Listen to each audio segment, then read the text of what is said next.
We crushed the bookies yesterday by winning both free plays that I shared with you. I also mentioned how these betting tips turned out to be considered as premium picks because I had shared them to paid members as well. You can see on your screen the list of 6 premium wagers that are recommended at mjpicks.com. We ended the night with a 5-1 record. Attaboy! Now, pay attention because we have a team that qualifies under the money-making scoring drought betting system.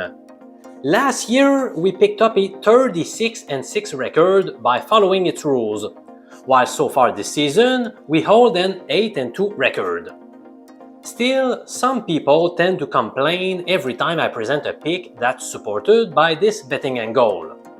I understand how they don't like betting big favorites. In fact, I almost never do it myself, but the lone exception is precisely this one. To me, the scoring drought betting strategy has yielded so much profit over a long period of time, how could I ignore it?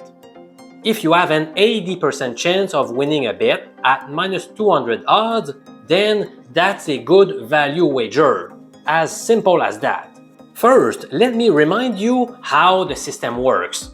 It's not super complicated and yet very effective based on historical data.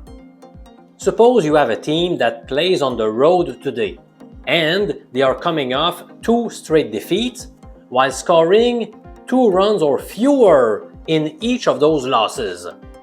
Then, if they are big underdogs today, you must fade them. Now, what does a big underdog mean? According to my statistical analysis, a good threshold is plus 150 in American format, or 2.50 in decimal. Alright, let's focus on the White Sox for a minute. They are the visiting squad today. Check. They lost their past 2 games. Check. In those couple of defeats, they scored just 1 and 2 runs respectively. Check. Finally, Chicago's moneyline is bigger than plus 150 in American odds. In other words, they fit all criteria under the scoring drought betting system. For this reason, my top MLB pick for Wednesday, May 8 goes to the Tampa Bay Rays, who will be hosting the White Sox at 7 p.m. Eastern Time. In case you are wondering, I won't be taking the run line to get higher odds. Those of you who have been following me for a while know why. I made that mistake several times last year and I paid a hefty price. Indeed, there were many occasions where the team we bet won the game by a single run. So the system was right, but I lost the bet. I was stupid enough to do it again on April 24 when the Braves won 4-3. Never again. I highly suggest sticking to the plan. The statistical analysis that led to the discovery of this betting strategy analyzed moneyline bets only. It may not be as lucrative when taking the run line. I have also read a few comments from viewers saying you could do a mix of both. Yeah, maybe. Personally, I won't do it.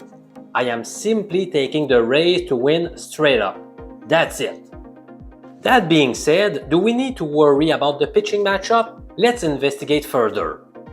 Tampa will start Aaron Civale, which is a source of concern when you see his ugly 6.14 ERA. However, I am very optimistic about him today. Why? Let me explain. First, the revenge factor comes into play. He faced the White Sox earlier this season and he got tagged for 6 runs. Don't you think he will be motivated to get some payback? Also, the betting public might be overreacting to his 2024 stats. His whip statistic was very solid in 2021, 2022, and 2023. Why would that change all of a sudden? It's not like he was 40 years old and declining.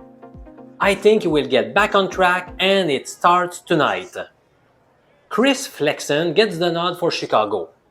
He owns some decent numbers in the 2024 campaign, and he has been particularly strong in his past 4 outings. That included tossing 5 straight scoreless innings against the Rays. So, can you see me coming with my revenge factor once again?